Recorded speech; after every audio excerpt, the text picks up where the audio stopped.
to get fired up for a gigantic Saturday show. The Long Beach Poly Jackrabbits bounce Centennial, while Redlands East Valley comes up short at St. Bonaventure. San Gorgonio flexed its muscles against Ramona. Roosevelt and Murrieta Valley went head-to-head in a battle of unbeatens. Santiago checks into the win column at Elsinore, and Great Oak nips the Rancho Verde. All that and much more coming up on the Saturday Scouting Report. We are Ram tough and buff. Well, at least the cheerleaders. Time to get loud because the show starts now.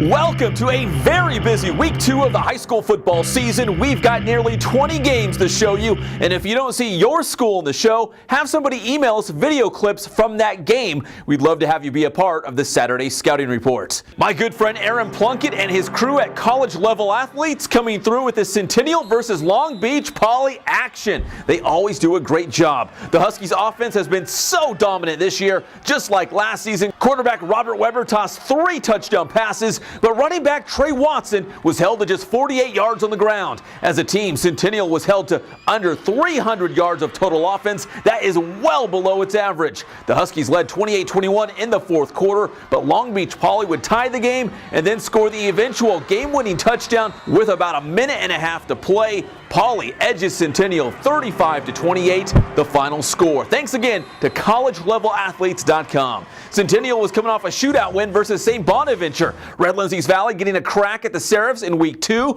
The Wildcats, Trey Oliphant with a nice interception. Rev hanging tough with St. Bonnie, who played without their star quarterback Ricky Town. The University of Alabama commit sat out with a knee injury. St. Bonaventure would not need him as the Seraphs defeated Rev 35-14. And a big thanks to my good friend Mike Clan, the sports anchor for the ABC TV station in Santa Barbara, for allowing us to use the highlights, and congrats to Mike and his wife on their new baby girl. It doesn't get much easier for Rev. The Wildcats' grueling non-league schedule continues with Vista Murrieta in week 3. The Broncos at Yucaipa in week 2.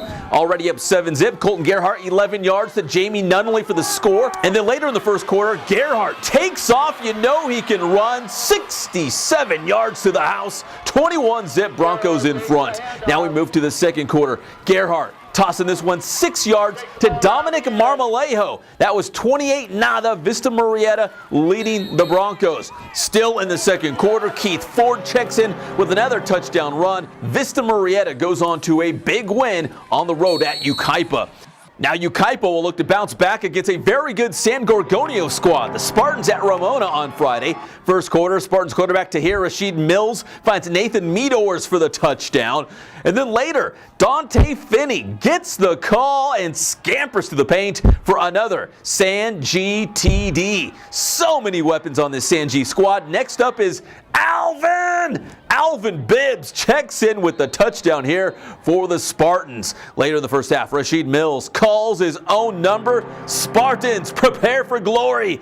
San G blanks Ramona 62-0. The HS Game Time Game of the Week was Roosevelt versus Murrieta Valley, and no doubt this one lived up to the hype. Let's head down to Vinny Fazio's house. Roosevelt trailing in the third quarter when the Mustangs quarterback Joseph Muriel finds Prezi Obizu for the touchdown. Roosevelt goes up 28-24 in the third. But back come the Nighthawks. Preston Miller to Hobie Teets. The big pass play for Murrieta Valley. These two big play offenses exchanging jabs like prize fighters. That sets up this. Michael Robles, the TD run. Hawks back on top 31-28. But this game was far from over. Roosevelt to James Carradine, the big run. The Mustangs with some serious horsepower on the ground. Same drive, Muriel to Jalen Brown for the score. And Roosevelt is back in the lead 34-31. But you know the Nighthawks would not go down without a fight. Robles, get in there! 38-34, Murrieta Valley regains the lead, and they were not done.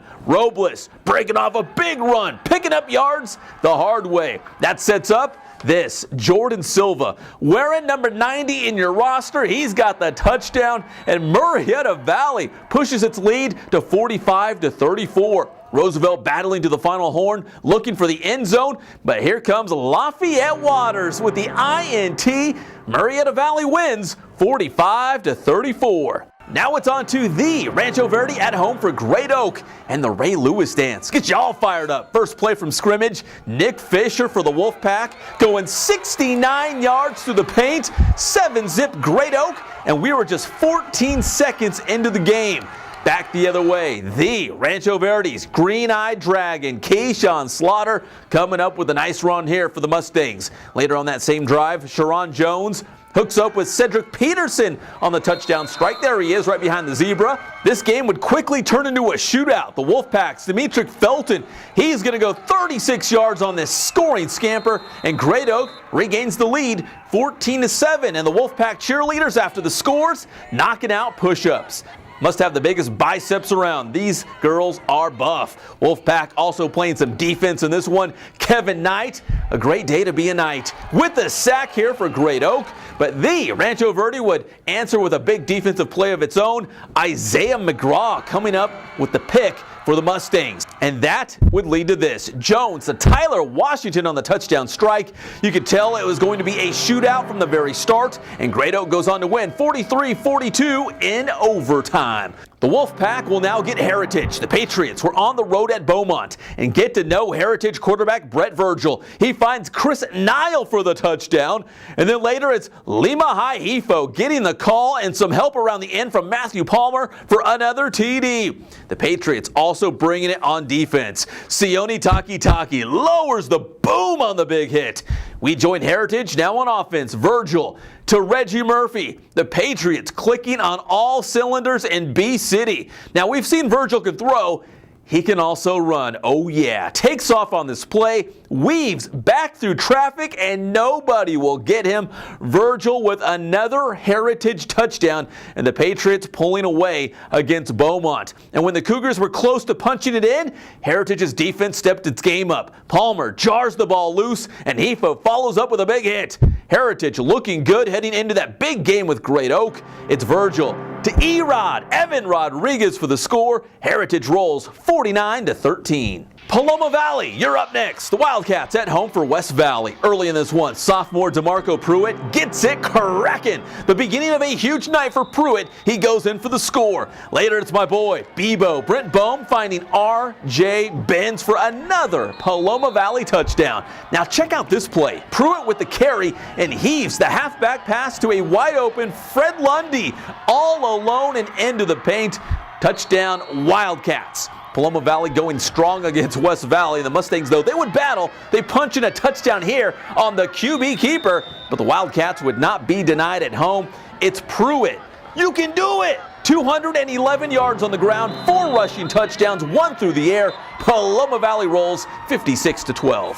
Now it's Santiago on the road at Elsinore. Family night for the Tigers. First quarter, it's Sharks star quarterback Blake Barnett. 13 yards to Brad Duran, and Santiago is on the board first. Now to the second quarter. Check out Shane Pico. Going in from 3 yards out. We are all knotted up, 7 apiece. Still in the second, it's Barnett to Joey Camarillo. Now we go to the third quarter. Elsinore QB Tommy Wilson. 23 yards to Jacob Guglielmana. Oh yeah. And later in the third, Santiago quarterback Blake Barnett going 12 yards to Joey Camarillo. Now we move to the fourth. Barnett 35 yards to Duran. Once again, the Sharks are padding their lead in Elsinore. The Tigers were down, but not out. On the ensuing kickoff, it's Shane Pico. He's going to break this one off. 97 yards. Go ahead and do the math.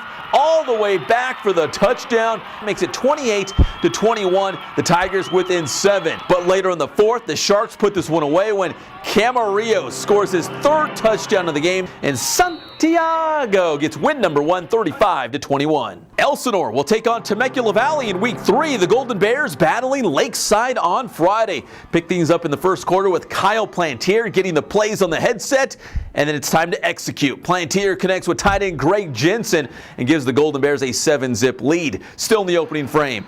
Plantier to Jensen. Once again, 14-zip Temecula Valley on top of Lakeside. Later in the first quarter, Garrison Flores gets the call, rumbles down to about inside the 10-yard line. He did the work, time to get paid. Flores walks into the end zone for the score, 21-zip Temecula Valley, and then in the second quarter, Plantier to Kamar Kalambi. Touchdown Temecula Valley. They go on to the big win, 40-0 the final. Now it's Tahquitz at Murrieta Mesa, two high-scoring teams, so get ready for a lot of points. Okay, not so much in this one. I hope you like defense. Titans quarterback Fernando Blanco, a nice run here for Tahquitz, but now it's the Rams. Wesley Scott coming up with a big defensive play, the sack for Murrieta Mesa. Christian Bertrand would repay the favor with a big defensive play for Tahquitz. He's got the sack. Now it's Tahquitz on the attack. Devion Fields pick at the catch, but like most drives on the night, touchdowns were hard to come by. Rams QB Peyton Ewell takes off on the run here. Mesa would get a field goal out of it, and the Rams go on to beat Tahquitz 13-6. The Titans will next host La Sierra. The Eagles taking on King. Second quarter in this one, no score when Jacob Rogers, the quarterback, goes 30 yards to Makeen Farha. The Wolves are on the board leading 7-zip. Later in the second quarter, it's Ben Garcia from the doorstep, punches it in. Now we move to the fourth quarter. DeWitt Coswell from 15 yards out. King goes on to blank La Sierra 34-0. From one Big 8 team to the next, Corona colliding with Canyon of Anaheim.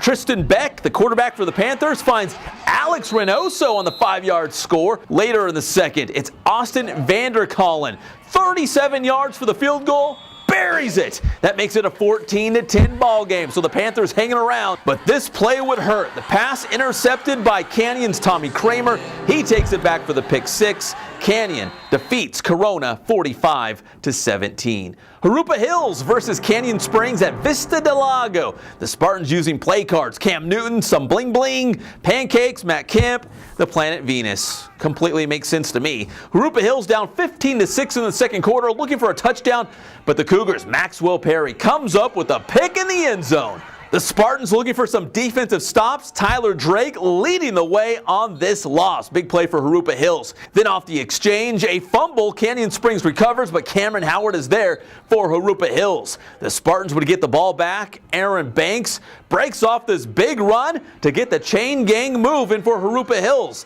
Later on that drive, it's DJ Wright. Nothing wrong with this pass to Corey Roberts for the touchdown. Jurupa Hills pulls within two, down 15-13. Canyon Springs gets the ball back, looking for some insurance for that lead. Cody Cervantes, the nice run by the Cougars QB, but they came up empty on that drive. That left Jurupa Hills just enough time for one more drive, another big carry for Banks. That would set up Oscar Medina for a field goal just before the half. Jurupa Hills led 16-15 at the break, but Canyon Springs storms back in the second half to win 29-22. Now that's just the Friday highlights. We also had a very busy Thursday night. Let's head out to Ramona Stadium for Arlington hosting Citrus Hill. The Hawks have not lost a regular season game in years, and they were not about to start on Thursday night. Quarterback Brett Hollingsworth hooks up with Justin Clarkson on this pretty touchdown pass. 7-zip Citrus Hill up in the first quarter. The Hawks back in the red zone looking for more, but the Lions' Wanye Austin comes up with the interception to stop the Citrus Hill scoring opportunity. Later, it's Citrus Hill pinned in near its own end zone, and Arlington gets the safety to make it a 7-2 game. On the very next Citrus Hill offensive drive, Hollingsworth takes off on the run. First down for the Hawks, and Hollingsworth showing off his running skills this season at the Hill. Here's another guy who can run, P.J. Walker, muscling through traffic into the paint for the score, 14-2 Citrus Hill. Later in the second quarter, Hollingsworth with the skills to pay the bills. Airs it out to Jacoby Herring for 6. Citrus Hill wins 41-24 the final. Norte Vista at home for Temescal Canyon. We pick it up in the third quarter. Ken Batdorf's Braves up 21-0. Joseph Jolly, number 31, brings down Marcus Kirkpatrick for the sack. Novi looking to extend their lead, knocking on the door of another score when the Titans' Jacob Zinda comes up with the interception in the back of the end zone. I mean the very back. Just an interception, not good enough for Zinda. Check out the return on the INT. Go ahead, do the math. 109 yards back the other way to get Temescal Canyon on the board. Zinda with the touchdown, and the Titans were trailing 21-7. Novi wasted little time to answer the long pick six. Anthony Perez scoots 30 yards on this touchdown run to push the Braves' lead to 27-7. The Norte Vista Department of Defense continued to harass the Temescal Canyon offense. Jolly tracking him down, has got another sack. Andrew Martinez and the Braves roll to a big win at home, 27-7, the final score. Next up, Riverside Poly taking on Rubidoux. Picking up in the first quarter, Poly's David Samuelu breaks off this 30-yard run. And then later on that same drive, it's Devontre Hale, number 9 in case you're checking your roster at home. Hale, the 1-yard touchdown run, 7-zip Poly. Then Rubidoux gets it cracking on special teams. Roosevelt Carroll fields this punt, and he won't stop until he finds the end zone. 87 yards on the return for the touchdown, and Carroll makes it a 7-6 ball game.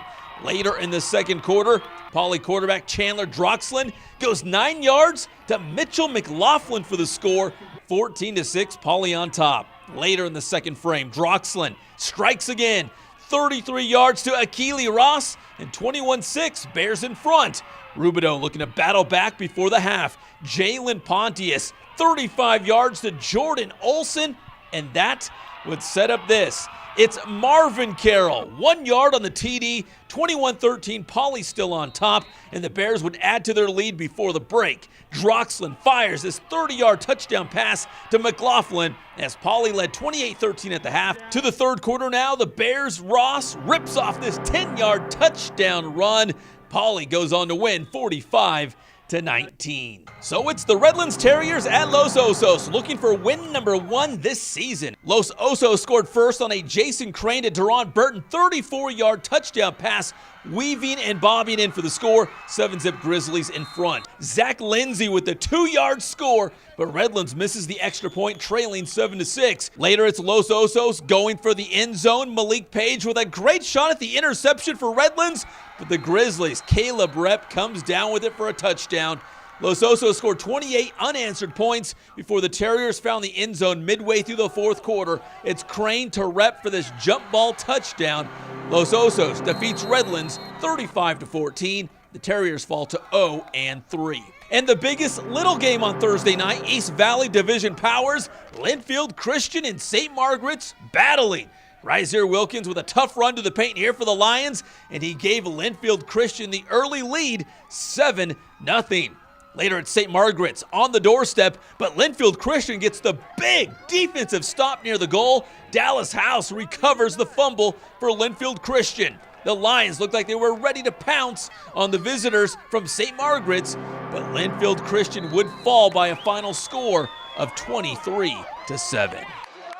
Now that week 2 is in the rearview mirror, we'll get you set for week 3 of the high school football season. Kyle Glazer and myself will join you on Wednesday for the Blitz, live at 5:30 as we take a look at week 3 of the high school football season. Thanks for watching, and we'll see you next week on the Saturday Scouting Report.